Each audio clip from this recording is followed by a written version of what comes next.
Bengal chamber of commerce and ইন্ডাস্ট্রির president Arnab Basu আমাদের প্রতিনিধি সুদীপ বেরাকে বললেন, এবারের বাজেট প্রগতিশীল বাজেট। বিকশিত ভারত তৈরি করার লক্ষ্যে কেন্দ্রীয় অর্থমন্ত্রী যে বাজেট পেশ করেছেন, সেই বাজেটের মধ্যে যে একগুচ্ছ পদক্ষেপ নিয়েছেন কেন্দ্রীয় অর্থমন্ত্রী, সেগুলো হচ্ছে যে boost of domestic manufacturing boost করার জন্য একগুচ্ছ পদক্ষেপ রয়েছে, ইজ অফ ডুইং বিজনেসের রয়েছে, এবং তার সঙ্গে সঙ্গে যেটা রয়েছে সেটা হচ্ছে new tax regime, new tax যে বিল এবারে আসতে চলেছে। আমার সঙ্গে রয়েছেন Bengal chamber of commerce and ইন্ডাস্ট্রির সভাপতি মিস্টার অর্ণব বসু। অর্ণব বসুর কাছ থেকে আমি জেনে নেব যে সার্বিকভাবে বাজেট কিভাবে দেখছেন। দেখুন, সার্বিকভাবে এটা একটা অগ্রগতির দিকে বাজেট, প্রগতিশীল বাজেট, এবং আমি বলবো এটা একটা মধ্যবিত্তের বাজেট।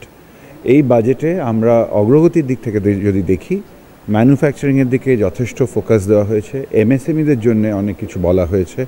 আপনি যদি দেখেন, এই বাজেটে অ্যাক্সেস টু ক্রেডিটের কথা বলা হয়েছে, স্কিল বিল্ডিংয়ের কথা বলা হয়েছে, উইমেন্স এম্পাওয়ারমেন্টের কথা বলা হয়েছে, ক্লিন টেক ম্যানুফ্যাকচারিংয়ের কথা বলা হয়েছে, শিপ বিল্ডিংয়ের কথা বলা হয়েছে। আজকের দিনে ভারতবর্ষে মাত্র 500টা জাহাজ আছে যেগুলো আমরা ইউজ করতে পারি, সুতরাং শিপ বিল্ডিংয়ের মতো একটা দিকের কথা বলা হয়েছে। ক্যাপেক্স ইনভেস্টমেন্টের কথা বলা হয়েছে, ইনফ্রাস্ট্রাকচারের কথা বলা হয়েছে, যেগুলো ম্যানুফ্যাকচারিংয়ের জন্য খুবই ভালো। অ্যাট দ্য সেম টাইম আপনি যদি দেখেন, মধ্যবিত্তের জন্য এই বাজেটে কর ছাড়ের কথা বলা হয়েছে। এই কর ছাড় আসলে যেটা আমরা চাইছি, যে চাহিদা, অর্থনীতির মধ্যে যে চাহিদা করা, সেটাকে করার একটা চেষ্টা হচ্ছে।